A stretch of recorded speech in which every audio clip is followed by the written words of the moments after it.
ini Ustazah Dia nanti perkenalkan deh, ini adalah Ustazah Nurul Mahmudiyah. Beliau adalah calon guru penggerak.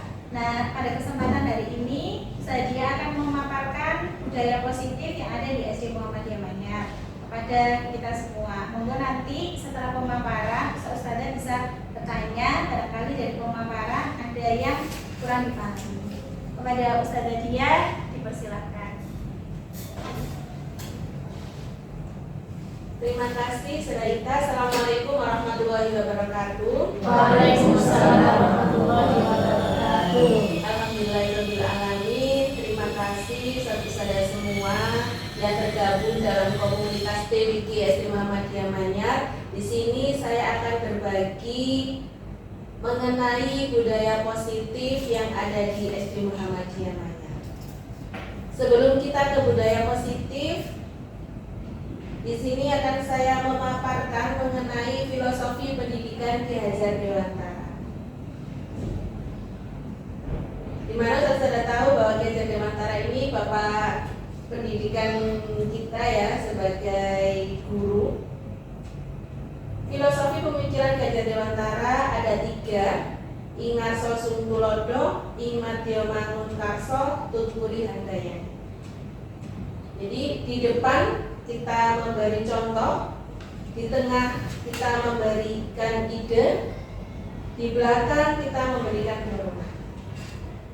Terutama ini ke anak didik kita.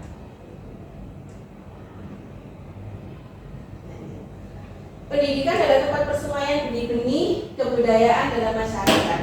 Jadi anak-anak kita itu seumpama adalah benih padi yang akan kita tanam. Jadi tugas kita di situ adalah bagaimana caranya tanaman yang akan kita tanam itu tumbuh menjadi subur dan bermanfaat untuk lingkungan sekitarnya. Jadi Ki Hajar Dewantara ini memiliki keyakinan bahwa untuk menciptakan manusia Indonesia yang beradab, maka pendidikan menjadi salah satu kunci utama untuk mencapainya. Jadi apabila pendidikan itu dikatakan tidak cukup baik, maka bibit kita pun tidak cukup baik. Ki Hajar Dewantara juga menjelaskan tujuan pendidikan, yaitu menuntut segala kodrat yang ada pada anak. Jadi kita sebagai pendidik itu tidak hanya sekedar mengajarkan anak itu bisa. Jadi anak itu kita tuntun ya sampai anak itu sampai ke tujuan ya, sesuai dengan kodrat yang ada pada anak-anak, agar mereka dapat mencapai keselamatan dan kebahagiaan yang setinggi-tingginya, baik sebagai manusia maupun sebagai anggota masyarakat.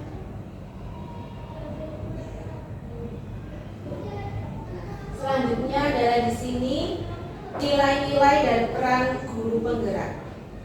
Nilai-nilai dan peran guru penggerak ini ada 5: berpihak pada murid, reflektif, mandiri, kolaboratif, dan inovatif. Jadi pendidikan kita untuk anak-anak itu lebih ke berpihak pada murid. Jadi yang diutamakan adalah murid bisa-bisa. Dan yang terpenting adalah kolaboratif. Kolaboratif ini kita bisa dengan teman sejawat, sesama guru, dengan orang tua, dengan anak-anak dan lingkungan sekitar.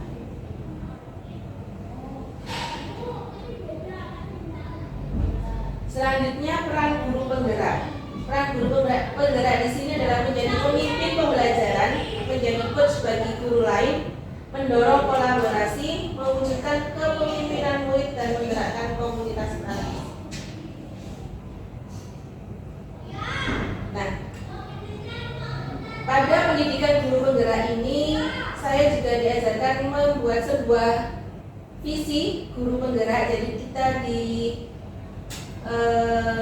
belajar untuk membuat visi yang akan menjadi perubahan di sekolah. Nah, tahapan membuat visi itu pun tidak simsalabim ya, ada tahapannya, yang mana kita bisa menyebutnya adalah tahapan baca, di mana B itu adalah membuat pertanyaan, ambil pelajaran, G gali mimpi, J. Jabarkan rencana, dan A adalah atur eksekusi. Jadi membuat visi itu tidak 1 bulan 2 bulan. Jadi kita seperti membuat penelitian. Ya, kita buat pertanyaan apa yang akan kita lakukan. Setelah itu dari bagja ini akan muncul prakarsa perubahan. Ya, jadi nanti setelah kita selesai maka di situ akan muncul apa yang akan kita inginkan di sekolah tersebut. Nah, ini yang akan saya paparkan saudara, yaitu budaya positif di sekolah, terutama di SD Muhammadiyah Manyar. Budaya positif akan tercipta jika sekolah sudah menciptakan lingkungan yang positif, aman, dan nyaman. Peran guru dalam penerapan dalam budaya positif yaitu membuat keyakinan kelas bersama murid, menanamkan rasa kesadaran akan terbangun dalam diri murid. Jadi budaya positif ini kita menghilangkan yang namanya peraturan yang ada di kelas.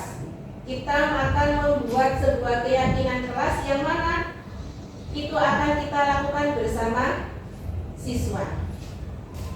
Yang terlibat adalah guru kelasnya, guru bimbingan konseling, anak-anak, dan orang.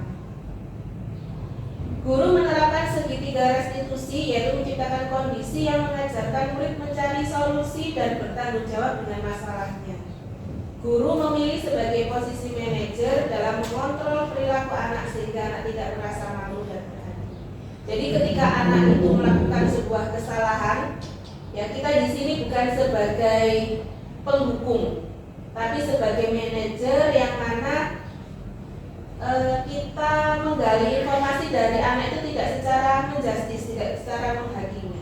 Jadi anak itu bisa bercerita ke kita apa yang dia alami dan apa yang telah dia lakukan sebagai kesalahannya.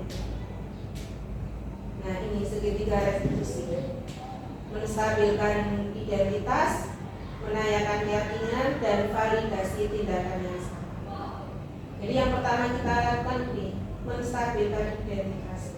Jadi semua kita menyampaikan ke anak itu bahwa semua orang itu pasti pernah melakukan kesalahan.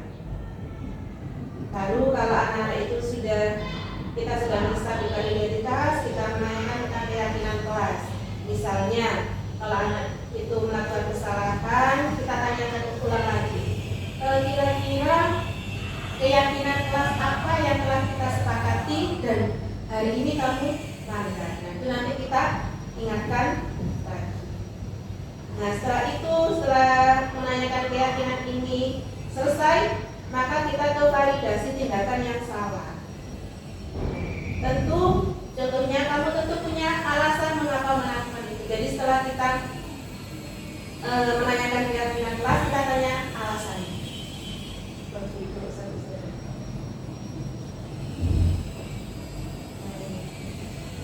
Guru menerapkan segitiga restitusi, yaitu menciptakan kondisi yang mengajarkan murid mencari solusi dan bertanggung jawab dengan masalahnya.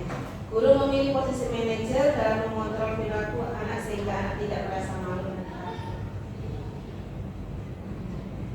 Ini adalah konsep dari budaya positif, ada disiplin positif, nilai kebajikan dan keyakinan kelas, posisi kontrol, kebutuhan dasar manusia, dan segitiga restitusi.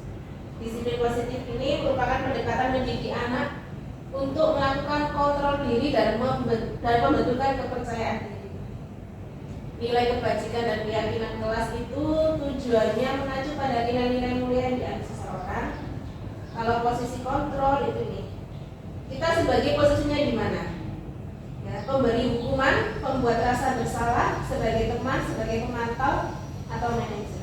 Nah, pada budaya positif ini kita berusaha pada posisi manajer. Ya, seperti tadi yang segitiga restitusi, jadi kita tidak menjadi hakim di situ ketika anak-anak melakukan kesalahan.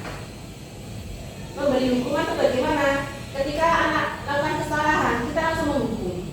Misalnya dia datang terlambat, karena kamu datang terlambat, sekarang silakan lari memutar lapangan 10 kali. Itu memberi hukum. Kalau membuat rasa bersalah itu gini, dia datang terlambat, sudah berkali-kali kita sebagai guru ngomong gini, kamu apa enggak kasihan sama ustazah nanti ditegur loh sama kepala sekolah, itu pembatasan bersalah. Ya, kalau teman itu kita ngobrolnya seperti teman, akhirnya anak itu tidak apa ya, istilahnya itu masih gurau dengan apa yang akan kita lakukan. Seperti itu. Kalau yang pemantau, nah ini pemantau itu ketika anak melakukan kesalahan, kita istilahnya itu selalu menjadi polisinya anak-anak, ya itu terus. Jadi anak-anak itu merasa, wah ini aku lihat guruku ini, nah aku sudah seperti itu.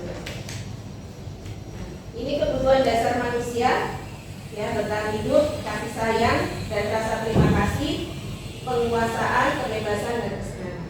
Ini kebutuhan dasar hidup manusia. Dan tiga restitusi itu yang ini tadi saya sampaikan, stabilitas identitas, validasi tindakan yang salah, dan menanyakan keyakinan. Baik, itu tadi budaya positif yang bisa saya sampaikan. Apabila ada pertanyaan, silakan bisa mengacungkan tangan. Nanti kita sharing bersama di sini. Pertanyaan saya ya.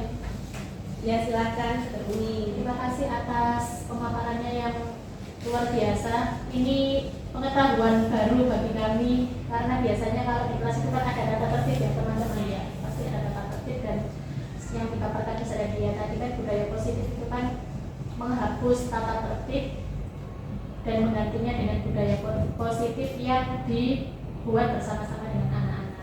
Nah, ini pertanyaannya, kalau budaya positif itu sudah diterapkan gitu ya Ustaz ya, apakah tata tertib itu masih diperlukan di kelas? Itu aja Ustaz. Baik, terima kasih Saudara Umi. Kalau sudah kita budaya positif, maka kita tidak ada peraturan di kelas lagi, ya. Kenapa? Karena sejak dari awal tahun pelajaran baru itu anak-anak kita buat keyakinan bersama, kita kumpulkan untuk kita sepakati, ya. Kita sepakati keyakinan kelas bagaimana yang kita inginkan, kelas seperti apa yang kita inginkan. Nah dari situ akan muncul konsekuensi logis yang mana ketika anak itu melakukan sebuah kesalahan, posisi kita bukan menjadi pemberi hukuman. Seperti itu Ustaz. Baik Ustaz ya, terima kasih. Sama-sama. Ada lagi satu Ustaz?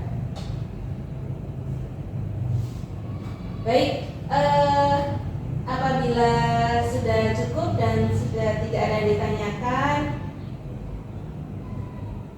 kegiatan hari ini saya tutup. Terima kasih saudara, semoga nanti kedepannya kita saling berkolaborasi, kita saling memberikan yang terbaik, hal-hal yang berpihak pada murid.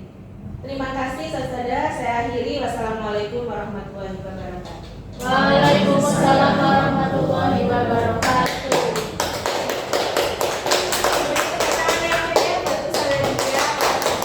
Biasa sekali pemaparannya ya. Tadi kalau bisa disimpulkan bahwa banyak sekali budaya positif yang kita bisa terapkan ya dalam kita mengajar ke anak-anak. Dari mulai kita bisa menjadi manajer ya usia. Jadi tidak memberi hukuman, luar biasa sekali. Baik, alhamdulillah ada informasi baru dan ilmu baru yang kita bisa peroleh pada kesempatan hari ini. Kita tutup dengan doa kafaratul majelis. Subhanallahumma wa bihamdik asyhadu an la ilaha illa anta astaghfiruka wa atubu ilaik. Saya sebagai pembawa acara mohon maaf. Saya akhiri. Assalamualaikum warahmatullahi wabarakatuh. Waalaikumsalam warahmatullahi wabarakatuh.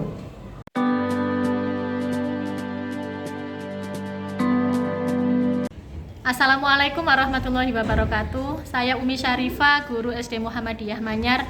Kali ini saya akan memberikan testimoni tentang aksi nyata yang sudah dilakukan Ibu Nurul Mahmudiyah tentang budaya positif di SD Muhammadiyah Manyar.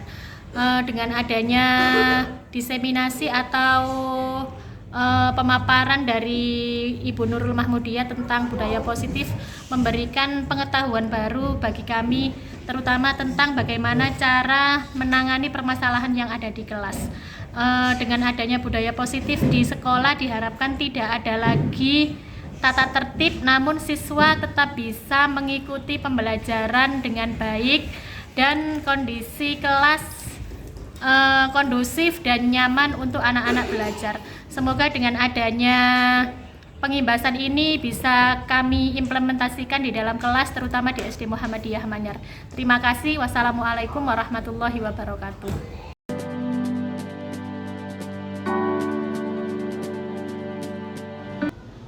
Assalamualaikum warahmatullahi wabarakatuh. Saya Nasifah. Saya berterima kasih dengan Ustazah Dia karena telah membantu menyelesaikan masalah saya dengan teman-teman di kelas. Saya berani menceritakan ke Ustazah Dia tanpa rasa takut. Terima kasih. Wassalamualaikum warahmatullahi wabarakatuh.